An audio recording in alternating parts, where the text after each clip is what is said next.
So just continuing on now with the bike. We're going to tackle all of this mess here.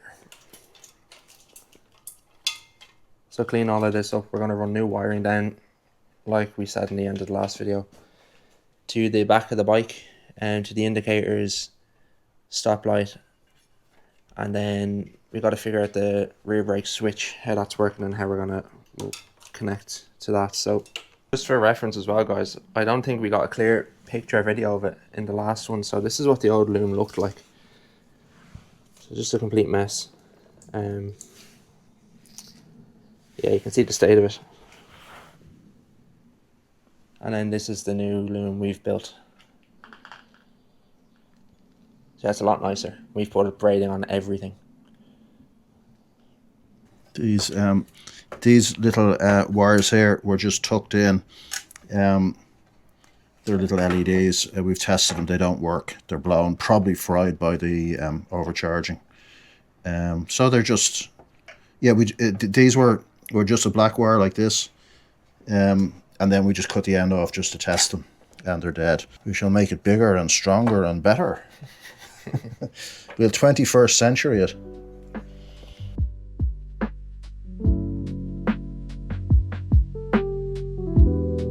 Peeling the tape back from this here, and you can see there's the two bullet connectors here, but this is how loose these connections are.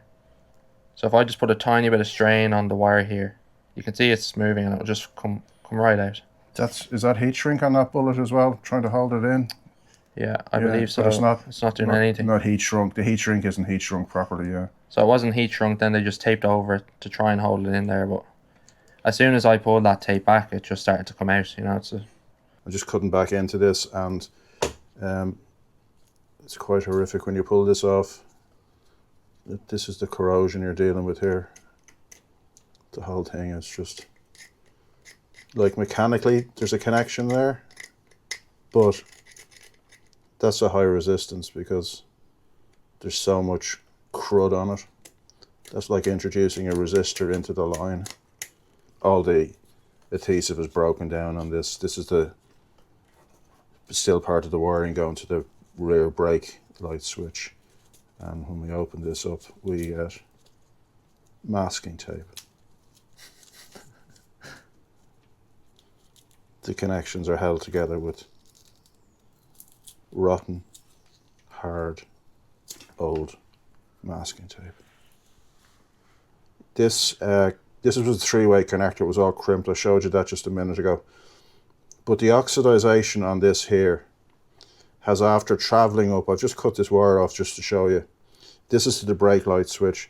It's traveled up. That wire should be nice, you know, kind of coppery color. It's pure black with oxidization. And no matter how far down I go here,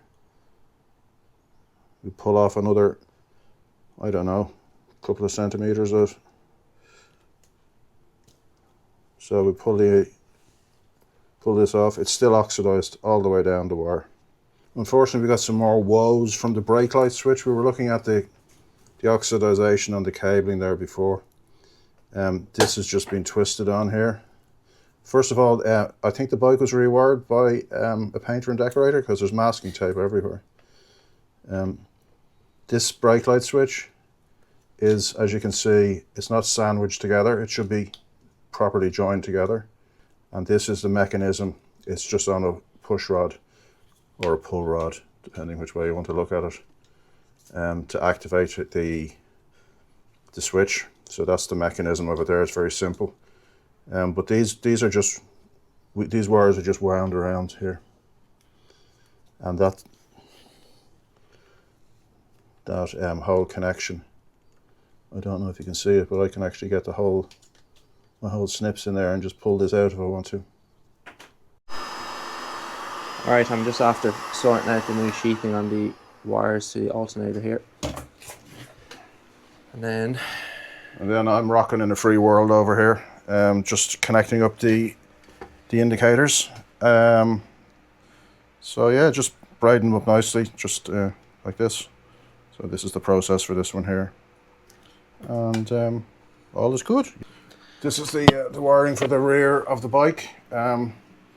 We've got cables here for the tail light and the stop light, and we're running a separate earth. We've actually put a star earth system into the bike because a lot of the bike has been powder coated and there's various different grommets and stuff on it. So what we want to do is make sure that everything has a good earth. So we've taken 3 cables from the earth strap on the earth terminal on the battery. We've done 1 earth strap to the frame, the main frame of the bike. And we've run 1 to the power box, and then we've run another one to the rear of the bike. And we have several in the headlight shell as well that are earthed from the frame of the bike. So we have a lot of localized earths kind of done in a star system. Alright, so just adjusting the spring for the switch here. So now you can see the brake light's working. I just had to slide it back a tiny bit because it was too far up here and there was kind of constant tension on it then, so it was just staying on, but now it's working.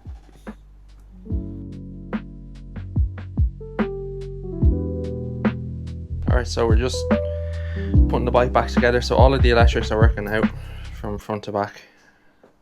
So putting the tank back on. We drained the primary drive oil, so we just need to put that back in, then we're going to try and turn it over and see if it will run.